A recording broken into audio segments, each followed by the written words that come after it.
అందరికీ అన్నీ ఉండవండి. ఏ కుటుంబంలోనైనా సరే ఉంది, ఎంత కోటేశ్వరులకైనా సరే ఉంది.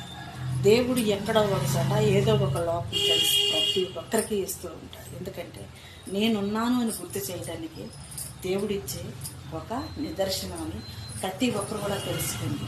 కష్టం ముందు నిలబడ్డ వాళ్ళు వీరుల్లాగా ఉంటారు.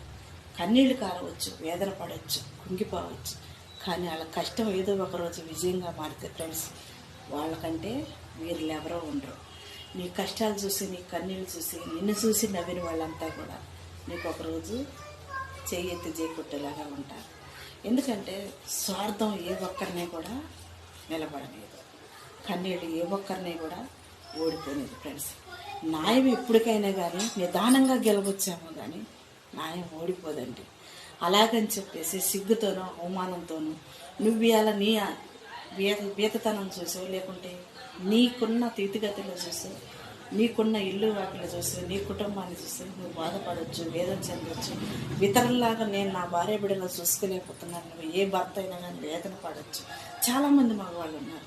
ఎందుకంటే నా కుటుంబానికి నేను అన్నీ సమకూర్చలేకపోతున్నాను, నా భార్య బిడ్డలు నేను అన్నీ అందించలేకపోతున్నాను.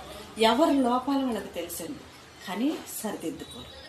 కలిసి బతికేది, ఒకరికొకరు చెప్పుకొని సమకూర్చుకునేది ప్రేమ అంటే అండి. నీకు